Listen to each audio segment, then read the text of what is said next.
नमस्कार। स्वागत है एक बार फिर से आपका लैटिन की इस प्लेटफॉर्म पर। हमने मॉडल पेपर स्टार्ट किया था बायोलॉजी का, तो कल हमने सेक्शन ए तक कंप्लीट कर लिया था और क्वेश्चन नंबर 3 वहां से सेक्शन ए में कंप्लीट हो गए थे। क्वेश्चन नंबर 4 से सेक्शन बी स्टार्ट होता है। सेक्शन बी के अंदर जो क्वेश्चन होते हैं उनकी शब्द सीमा होती है 50 शब्द, यानी कि जो अपना उत्तर है वो 50 शब्द के आसपास होना चाहिए, इससे ज्यादा बड़ा नहीं होना चाहिए। ठीक है, तो चलिए हम शुरुआत करते हैं क्वेश्चन की।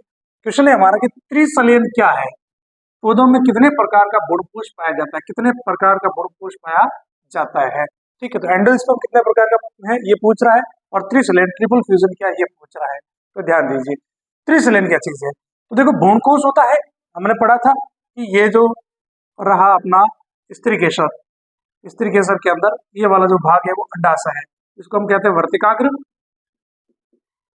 ये वर्तिकाग्र हो गया, ये वर्तिका हो गया, और ये वाला अंडाशय हो गया। तो अंडाशय के अंदर बीजांड बनता है, और उस बीजांड के अंदर क्या होता है, भ्रूणकोष बनता है। बीजांड के अंदर भ्रूणकोष बनता है, भ्रूणकोष बनता है। ठीक है, उस भ्रूणकोष के अंदर विशेषता आपको याद हो तो ये होता है अपना कितना, 8 केंद्र के, 8 केंद्र के व 7 कोशिकीय, 7 कोशिकीय। ये प्रारूपिक एंजियोस्पर्म पादपों की विशेषता होती है, 7 कोशिकीय। तो इसके अंदर जो 8 केंद्र कौन कौन से होते हैं, तो 3 ऊपर होते हैं एंटीपोडल सेल, बीच में 2 होते हैं ध्रुवीय केंद्रक, और यहाँ पर होती है 3, जिसमें से एक अंड कोशिका और 2 सहायक कोशिका होती है। तो एक तो ये अंड कोशिका और 2 सहायक कोशिका। अब बीच वाली जो ध्रुवीय केंद्रक है ना, यहाँ पर जब परागकण से नर युग्मक आते हैं, पराग नलिका से होते हुए, पराग नलिका से होते हुए नर युग्मक आते हैं, तो एक नर युग्मक तो मिल जाता है अंड कोशिका से, और दूसरा नर युग्मक जाकर मिलता है किसे, इन ध्रुवीय केंद्रकों से। तो वहां पर देखना 2 तो है ध्रुवीय केंद्रक, और एक कौन आया, नर युग्मक, एक आया है नर युग्मक, और 2 है यहाँ पर ध्रुवीय केंद्रक, 2 है ध्रुवीय केंद्रक। तो इस प्रकार से टोटल कितने हो गए, 3 केंद्रक, 2 तो ध्रुवीय केंद्रक और एक हो गया नर युग्मक। तो ये भी एक प्रकार का केंद्रक है, तो टोटल वहां पर 3 केंद्रकों का संलयन हो रहा है। इस घटना को हम क्या बोलते हैं, त्रिसलयन कहते हैं। अब देखिए कैसे लिखेंगे, भ्रूणकोष में 2 ध्रुवीय केंद्रक होते हैं, बात सुना गई, ये भ्रूणकोष है, और भ्रूणकोष के अंदर 2 क्या होते हैं, ध्रुवीय केंद्रक होते हैं। तो भ्रूणकोष में 2 ध्रुवीय केंद्रक होते हैं। निषेचन के दौरान ये काम कहाँ हो रहा है, निषेचन के दौरान, तो वहां पर 2 जगह निषेचन होता है, एक ध्रुवीय केंद्रों के साथ में होता है, एक अंड कोशिका के साथ में होता है, इसलिए इस पूरी घटना को हम दोहरा निषेचन कहते हैं। और अभी हमारा क्वेश्चन वो नहीं है। तो देखिए निषेचन के दौरान जब एक नर युग्मक इन 2 ध्रुवीय केंद्रकों से संयोजित होता है तो इसे कहते हैं त्रिसलेन। चलो क्लियर है, ठीक है। अब क्या नेक्स्ट क्वेश्चन पूछा आगे कि भ्रूणकोष जो है पौधों में कितने प्रकार का होता है। तो अपने पौधों के अंदर ये भ्रूणकोष कुल मिलाकर 3 प्रकार का होता है। कौन कौन सा, कोशिकीय भ्रूणकोष, मुक्त केंद्र की भ्रूणकोष और हेलोबियल भ्रूणकोष। तो क्या होता है भ्रूणकोष, देखिए भ्रूणकोष क्या होता है कि ये जब त्रिसलेन के बाद में जो इन तीनों के त्रिसलन के बाद जो केंद्रक बनता है उस केंद्र को कहते हैं PEN, प्राइमरी एंडोस्पर्म न्यूक्लियस, प्राथमिक भ्रूणकोष केंद्रक। इस प्राथमिक भ्रूणकोष केंद्रक में विभाजन के पश्चात यहाँ पर बहुत सारी कोशिकाओं का ढेर लग जाता है, जिसे हम क्या कहते हैं, भ्रूणपोष कहते हैं। क्या काम करता है भ्रूणपोष, वो भ्रूणपोष आगे चलकर यहाँ जो ह्यूमनस बनता है उस ह्यूमनस को पोषण प्रदान करने का काम करता है, भ्रूण को पोषण प्रदान करने का काम करता है। तो ये भ्रूणपोष होता है। अभी कितने प्रकार का होता है, ये 3 प्रकार का। देखो पहला कोशिकीय भ्रूणपोष। कोशिकीय भ्रूणपोष क्या होता है, जिसमें जो विभाजन हो रहा है तो कोशिका केंद्रक विभाजन के साथ साथ कोशिका का विभाजन भी होता जाता है, जिसके कारण वहां पर क्या बनती जाएगी, कोशिका ही बनती जाएगी। ठीक है, तो उसके हम कहेंगे कोशिकीय भ्रूणकोष। दूसरा था मुक्त केंद्र के भ्रूणकोष। इसमें क्या हो रहा है कि जब इस प्राथमिक भ्रूणकोष केंद्रक में विभाजन होते हैं तो केवल केंद्रक में विभाजन होते हैं, वहां पर कोशिका वृद्धि का निर्माण नहीं होता है, इसकी वजह से वहां पर अनेक केंद्रक बनते जाएंगे। तो उस प्रकार के भ्रूणकोष को क्या कहेंगे, मुक्त केंद्र के भ्रूणकोष। और तीसरा होता है हेलोबियल भ्रूणकोष। ये क्या होता है, ऐसा भ्रूणकोष जब जिन पादपों के अंदर कोशिकीय भ्रूणकोष और मुक्त केंद्र के भ्रूणकोष दोनों एक साथ साथ बनते हैं, कुछ मात्रा में ये भी बनता है, कुछ मात्रा में ये भी बनता है, यानी कि एक प्रकार से मिश्रित भ्रूणकोष जो बनता है उसको हम कहते हैं हेलोबियल भ्रूणकोष। तो इस प्रकार से पादपों के अंदर ये 3 प्रकार का भ्रूणकोष होता है। चलिए नेक्स्ट क्वेश्चन।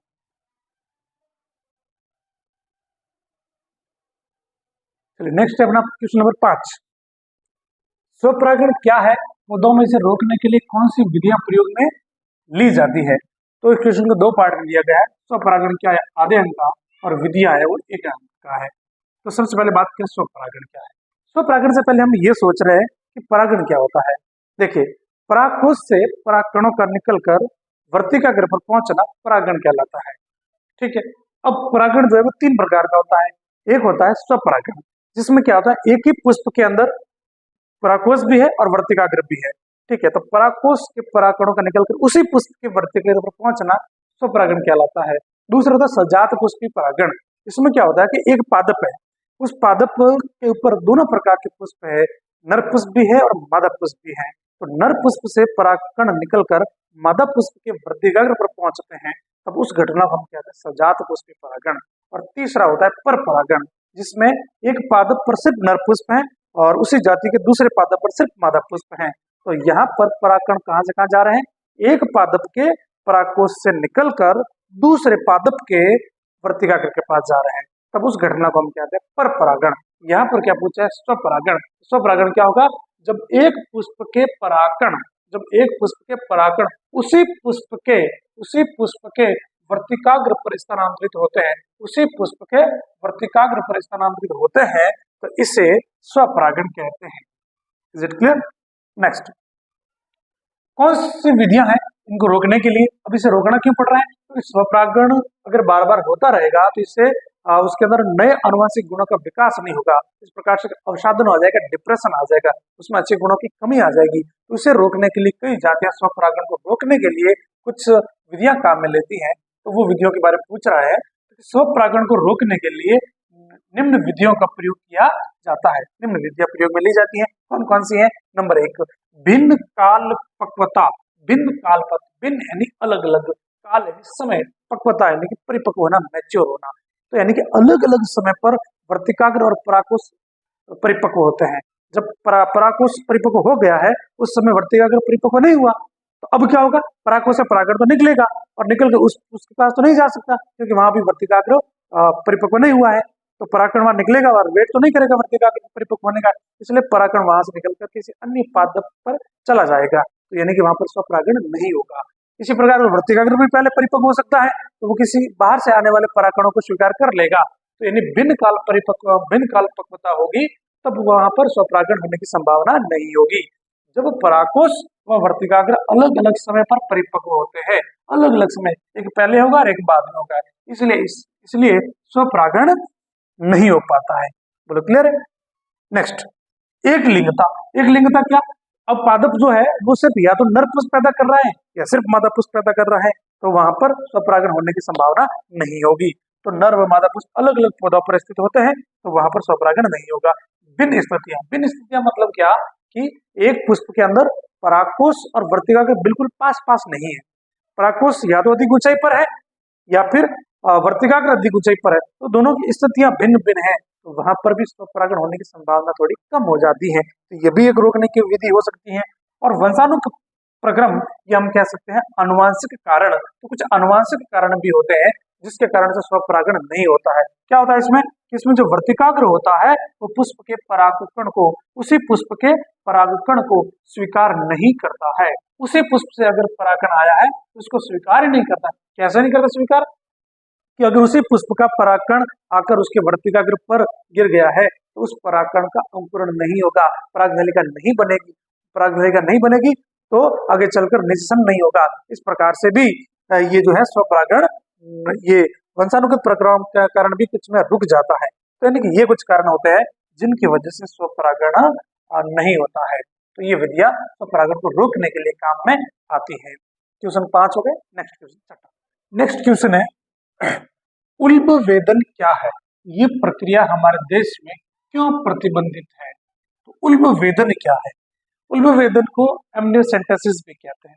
तो ये एक टेक्निक है। इस टेक्निक में क्या करते हैं, इस टेक्निक में जो गर्भवती महिला होती है उसके गर्भ के अंदर जो भ्रूण होता है, जो बच्चा होता है, उसके अंदर आनुवंशिक गुणों की जांच करने के लिए या किसी रोग का पता लगाने के लिए, उस भ्रूण के बारे में किसी भी प्रकार का पता लगाने के लिए उसके जो एमनियोटिक फ्लूइड होता है, एमनियोटिक फ्लूइड को एक निडल की सहायता से बाहर निकाल लेते हैं, सुई में भर के उसको निडल से बाहर निकाल लेते हैं।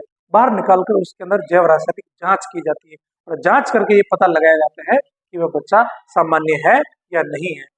असामान्य है तो क्या असामान्यता है उसका पता लगाते हैं, और असामान्य होने पर उसको गर्भपात के द्वारा खत्म कर दिया जाता है।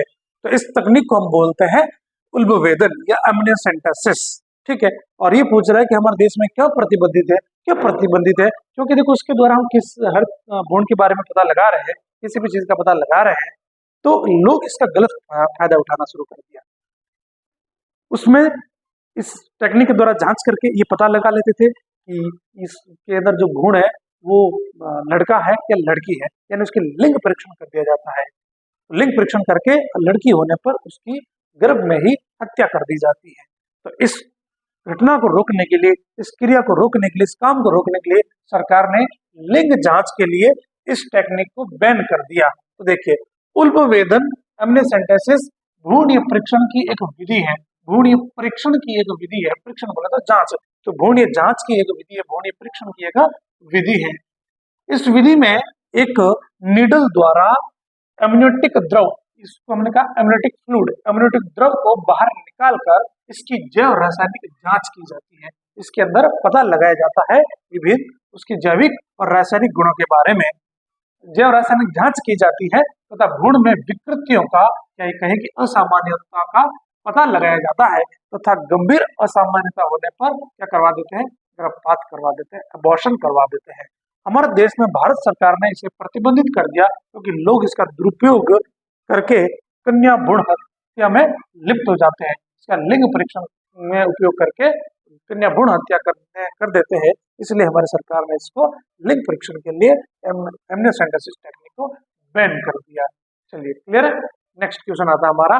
तो हमारा क्वेश्चन है, मेंडल ने प्रथम नियम को मेंडल के प्रथम नियम को पुनेट वर्ग का प्रयोग करते हुए समझाइए। ये क्वेश्चन है कि मेंडल का प्रथम नियम समझाना है और इसमें पुनेट वर्ग भी बनाना है। तो इस प्रकार से देखिए, सबसे पहले देखिए मेंडल का प्रथम नियम क्या है। तो मेंडल ने कितने नियम दिए? मेंडल ने तीन नियम दिए। पहला नियम क्या था? पहला नियम था प्रभाविता का नियम। तो पहला नियम ही पूछ रहा है कि मेंडल के प्रथम नियम को समझाना है। हमने लिखा कि मेंडल का प्रथम नियम प्रभाविता का नियम है। इस नियम के अनुसार यदि एक लक्षण के कारक, एक लक्षण के कारक मतलब एक लक्षण के अलील, एक लक्षण के कारक जोड़े के दोनों अलील यदि असमान हो, यानी एक जीन के अंदर जो दो अलील होते हैं वो दोनों असमान हो, यानी कि विषम युग्मज अवस्था हो, तो उनमें से केवल एक ही प्रकट होता है, जिसे प्रभावी अलील कहते हैं तथा इस घटना को प्रभाविता कहते हैं। देखिए, तो एक जीन के दो अलील होते हैं, अगर दोनों भिन्न भिन्न हो, दोनों समान हो तो फिर समान वही लक्षण उत्पन्न होगा, फिर वहां हम क्या कह सकते हैं। लेकिन विषम युग्मज अवस्था की बात कर रहे हैं कि विषम युग्मज अवस्था है, दो अलग अलग अलील है, तो अब वहां कौन सा प्रकट होगा, इस बात को समझाने का प्रयास कर रहा है मेंडल का प्रथम नियम। ये कह रहा है कि अगर विषम युग्मज अवस्था में यानी दोनों भिन्न भिन्न अलील होने पर विषम युग्मज अवस्था में उस दोनों अलील में से कौन सा प्रकट होगा, तो ये कह रहा है कि उन दोनों में से केवल एक ही प्रकट होता है, दोनों प्रकट नहीं होते हैं, और दूसरा बिल्कुल प्रकट नहीं होता। ऐसा भी नहीं कि मिश्रित लक्षण उत्पन्न होगा, मिश्रित भी नहीं होता, एक तो बिल्कुल प्रकट नहीं होता और एक पूर्ण रूप से प्रकट होता है। तो जो अलील पूर्ण रूप से प्रकट होता है उसे कहते हैं प्रभावी अलील, और इस घटना को हम कहते हैं प्रभाविता, और ये कहलाता है मेंडल का प्रथम नियम। सिंपल सा है कि दो अलील में से F1 पीढ़ी में या विषम युग्मज अवस्था में केवल एक ही अलील प्रकट होता है, जिसे प्रभावी अलील कहते हैं, और इस घटना को प्रभाविता कहते हैं तथा यह नियम मेंडल का प्रथम नियम प्रभाविता के नियम कहलाता है। अब क्या रहा है, पुनेट वर्ग का प्रयोग करके समझाना है। तो पुनेट वर्ग हमने देखो ले लिया उदाहरण, हमने लिया ये नर लिया, ये नर ले लिया। जब गोले के ऊपर ऐसा तीर बनाओ, तीर चलाने का काम पुरुषों का होता है, तो याद रख सकते हैं ये नर का संकेत है। और ये गला मान लीजिए, गले के नीचे ये प्लस है, मतलब गले में लॉकेट लटक रहा है, गले में लॉकेट लटक रहा है, और लॉकेट कौन पहनती है? औरतें पहनती हैं। तो ये महिला का संकेत है, मादा का संकेत है, याद रखने के लिए रख सकते हैं। तो नर के रूप में हमने ले लिया कैपिटल टी, कैपिटल टी किसी को भी किधर भी ले सकते हो आप, शायद इसको इधर ले सकते हो, इसको इधर ले सकते हो, ठीक है। तो हमने ले लिया कि जो नर है वो कैपिटल टी है, यानी कि लंबा पौधा है, और जो मादा है वो स्मॉल टी यानी कि दोना पौधा है। तो अब जब जनन होगा, संकरण होगा, तो युग्मक बनेंगे। तो ये कौन से युग्मक बनाएंगे? ये बनाएंगे कैपिटल टी और कैपिटल टी। दोनों कैपिटल टी बढ़ेंगे। और इसमें कौन से बनेंगे, इसमें बनेंगे स्मॉल टी स्मॉल टी। तो इस प्रकार से दोनों अलील बन गए। अब इनका संकलन करवाते हैं, तो यहाँ से कौन सा आए, क्या स्मॉल टी और इधर से आए कैपिटल टी। मैं इस प्रकार से लिख दिया, प्रिंट वर्क बनाने के लिए आप इस प्रकार से लिख देना, ठीक है। इधर दो है तो दो लिख दिए, इधर दो है दो लिख दिए, फिर इनके लाइन खींच के ऐसे हमने मिला लिया, तो एक वर्ग बन गया है। इस वर्ग के अंदर देखो, अब इधर से क्या आया कैपिटल टी, पहले कैपिटल को लिखना हमेशा, और इधर से क्या आया स्मॉल टी, तो ये बढ़ गया कैपिटल टी स्मॉल टी। कैसा होगा पौधा, पौधा ये लंबा होगा क्योंकि कैपिटल टी प्रकट होता है। और इधर क्या आएगा कैपिटल टी, और वहां से क्या आया स्मॉल टी। कैसा होगा पौधा, लंबा होगा क्योंकि कैपिटल टी प्रकट होता है, स्मॉल टी प्रकट नहीं होगा। और यहाँ से क्या आया कैपिटल टी, वहां से क्या आया स्मॉल टी, कैसा बना लंबा। इधर से क्या आया कैपिटल टी, उधर से क्या आया स्मॉल टी, पौधा कैसा बना लंबा। तो इस प्रकार देखा गया कि F1 पीढ़ी के अंदर सभी पौधे लंबे प्राप्त हो गए हैं, सभी पौधे लंबे प्राप्त हो गए हैं। अब इनका करवाते स्वपरागण। स्वपरागण में क्या होता है कि एक ही पुष्प है, उस पुष्प के अंदर नर भी है और मादा जननांग भी है। नर के रूप में यहाँ पुंकेसर होगा तो वहां से परागण आएगा, और मादा के रूप में वर्तिकाग्र होगा जहां पर जाके ये परागण गिरेगा, ठीक है। तो स्वपरागण करा रहे हैं, स्वपरागण को हम इस प्रकार से लिख देंगे, दो एक ही हो गया ना पौधा, एक ही पौधा है तो हमने ऐसे लिख दिया कैपिटल टी स्मॉल टी। एक बार इधर लिख दिया कैपिटल टी स्मॉल टी, ठीक है। अब यहाँ से कौन से युग्मक बने, यहाँ से बने कैपिटल टी स्मॉल टी, ठीक है। और उसको अब हम क्या कर लो, आप इनके आगे ऐसी लाइन खींच लीजिए और फिर ऐसे लाइन खींच लीजिए, ठीक है, ये खींच लिया। अब यहाँ से कितना है, दो आएंगे, थोड़ा सा इधर लिख लेते हैं, यहाँ आएंगे, एक आया कैपिटल टी, ये लिख दिया, और यहाँ से क्या है स्मॉल टी, ये लिख दिया, ठीक है। तो यहाँ से कैपिटल टी स्मॉल टी ये आ गया। ऐसा करने के बाद यहाँ से भी लाइन खींच के इनको मिला लेते हैं, तो हम एक यहाँ लाइन एक यहाँ लाइन बराबर हो रहा है, ठीक है। ये खींच दी हमने लाइन, तो मिला लीजिए। यहाँ से क्या आया capital T small T, capital T capital T, यहाँ क्या आया कैपिटल टी स्मॉल टी, ठीक है। तो यहाँ पर क्या आएगा सोचिए, कैपिटल टी और small T, capital T small T. यहाँ से भी क्या आएगा स्मॉल टी, ठीक बात है। इसका लक्षण क्या होगा, कैपिटल टी का लंबा होगा, और इसका लक्षण क्या होगा कैपिटल टी स्मॉल टी का बिल्कुल लंबा होगा। इसका लक्षण क्या होगा, इसका भी बिल्कुल लंबा होगा क्योंकि कैपिटल टी स्मॉल टी। यहाँ किस क्या लक्षण होगा, स्मॉल टी ये विषम युग्मजीय अवस्था है, ये तो विषम युग्मजीय थी, ये दोनों विषम युग्मजीय, पर यहाँ दोनों कैपिटल टी ये सम युग्मजीय अवस्था, और ये भी कैसी है सम युग्मजीय अवस्था, ठीक है। तो सम युग्मजीय अवस्था में तो जो अलील है वो प्रकट होगा, कौन सा स्मॉल टी है तो कैसा होगा बोना होगा। तो इस प्रकार से यहाँ कैसा हो जाएगा बोना, ये हो गया, ठीक है। तो यहाँ पर मेंडल का प्रभाविता का नियम क्या रहा है, ये देखो भाई विषम युग्मजीय अवस्था के अंदर दो में से केवल एक ही अलील प्रकट हो रहा है, ठीक है, दोनों अलील प्रकट नहीं होते हैं। तो जो प्रकट होता है वो कौन सा होगा प्रभावी। तो कैपिटल टी प्रकट हो रहा है तो प्रभावी अलील है, स्मॉल टी यहाँ प्रकट नहीं हो रहा है तो वो अप्रभावी अलील है, ठीक है। तो इस प्रकार से अगर हम यहाँ साथ में ये हमने प्रिंट वर्क बना लिया है, हालांकि इस प्रश्न के अंदर अपने को फिनोटाइप और जीनोटाइप के लिए नहीं कहा गया है, लेकिन अगर आप यहाँ पर फिनोटाइप और जीनोटाइप लिख लेते हैं तो हमारा प्रश्न जो है वो थोड़ा उत्तर जो है वो और ज्यादा सटीक हो जाता है। आप शायद लिख सकते हैं, मैं जगह की कमी के कारण यहाँ लिख लेता हूँ, आप व्यवस्थित लिख सकते हैं। तो फिनोटाइप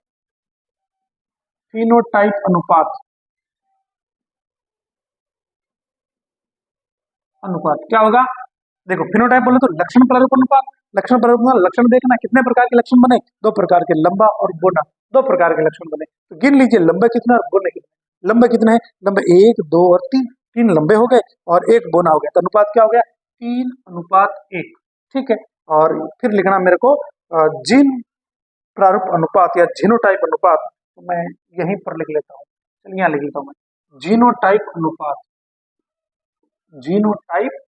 अनुपात कितना होगा जीनोटाइप अनुपात देखिए, जीनोटाइप अनुपात का मतलब है कि इसमें जो अलील की व्यवस्था है उस आधार पर कुल कितनी प्रकार की संभावनाएं बन रही हैं। तो देखिए क्या अलील के आधार पर एक तो बन रहा है कैपिटल टी, एक बन रहा है कैपिटल टी स्मॉल टी, एक बन रहा है स्मॉल टी, ठीक है। तो 3 प्रकार की अवस्था बन रही है, कैपिटल टी स्मॉल टी और स्मॉल टी, 3 प्रकार की अवस्था बन रही है। तो अब तीनों को गिन लीजिए, सबसे पहले गिन ली कैपिटल टी कितना है 1, ये हो गया 1, फिर गिन लीजिए कैपिटल टी स्मॉल टी कितने हैं, तो ये देखिए 1 और 2, तो ये हो गया 2, और स्मॉल टी कितना है, सिर्फ एक ही है, तो ये हो गया 1।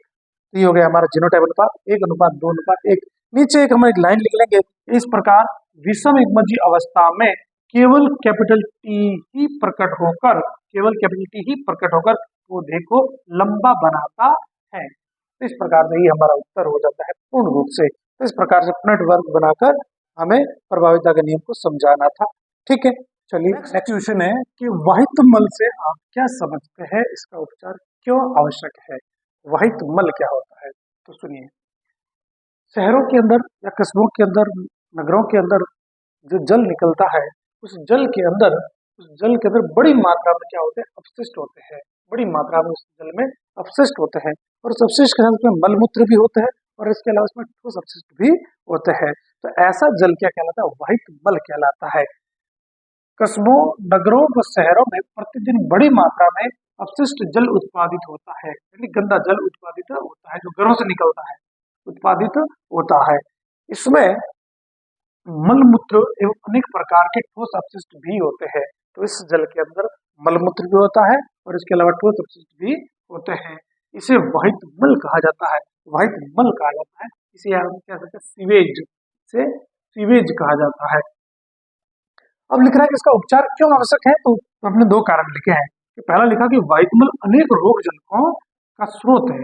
अनेक रोग जनक, क्योंकि उसके अंदर बहुत ज्यादा मात्रा में कार्बनिक पदार्थ है, बहुत ज्यादा कार्बनिक पदार्थ है, तो वहां पर जीवाणु के, सूक्ष्म जीवों के पनपने के लिए बहुत उचित वातावरण है उन जीवाणु के लिए एवं सूक्ष्म जीवों के लिए। इसलिए वहां पर बहुत अधिक मात्रा में सूक्ष्म जीव पैदा होते हैं, और सूक्ष्म जीव पैदा होते हैं तो वो क्या उत्पन्न करेंगे, रोग पैदा करेंगे। इसलिए, और जल से जो रोग उत्पन्न हो रहे हैं उनको कहते हैं जल जनित रोग। इस कारण से ये जो जल है, जो वाहित मल है, ये जल जनित रोगों का स्रोत होता है। ठीक है, जो जल जनित रोगों का स्रोत होता है, या इस जल से जल जनित रोगों का खतरा होता है। ठीक है, तो वाहित मल अनेक रोग जनकों का स्रोत है, इसे जल जनित रोगों का खतरा होता है।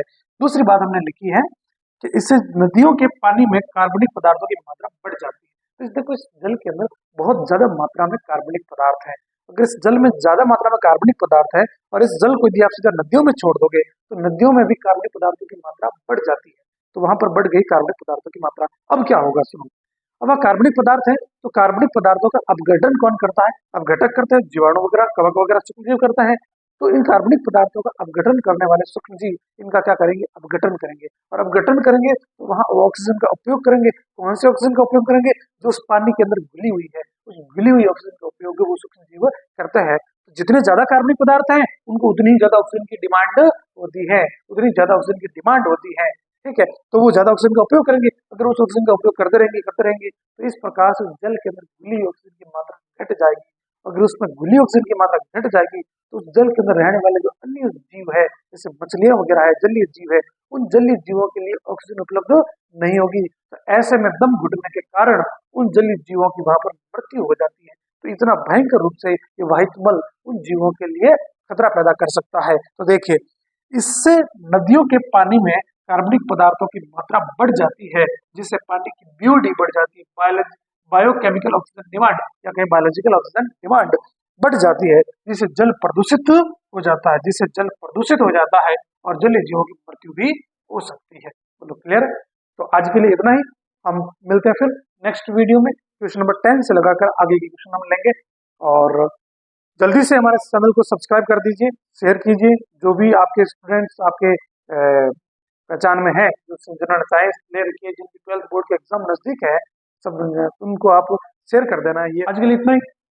चैनल को सब्सक्राइब कर देना, शेयर करना, लाइक करना, और कोई समझ में नहीं आए, कोई क्वेश्चन पूछना हो तो कमेंट करना, मेरे लिए कोई सलाह हो तो कमेंट करना, सब्सक्राइब जरूर कर देना। और टेलीग्राम की लिंक मैं अपने इस डिस्क्रिप्शन में डाल दूंगा, और या फिर टेलीग्राम पे जाके आप डायरेक्ट सर्च कर सकते हैं, एलाइटन बायो चैनल के नाम से आप सर्च करोगे तो हमारा चैनल मिल जाएगा। वहां जाकर टेलीग्राम चैनल को ज्वाइन कर लेना। वहाँ इसका पूरा पीडीएफ में डाल दूंगा। यहाँ क्लास के अंदर आपको कुछ भी लिखने की जरूरत नहीं है, सीधा पीडीएफ आपको अवेलेबल हो जाएगा। यहाँ से क्लास लेने के बाद वहां से पढ़ लीजिएगा, आपका ये टॉपिक जो भी होगा वो तैयार हो जाएगा। अभी मॉडल ऊपर कर रहे हैं, इसके बाद हम एक एक टॉपिक लेंगे, ब्लूप्रिंट के अकॉर्डिंग टॉपिक लेंगे, और हर क्वेश्चन को हम ब्लूप्रिंट के अकॉर्डिंग यहाँ समझाएंगे। ठीक है, और उसका आंसर मैं यहाँ क्या एक्सप्लेन करूंगा, और पीडीएफ आपको टेलीग्राम के माध्यम से अवेलेबल करवा दूंगा। ठीक है, तो आज के लिए इतना ही। धन्यवाद।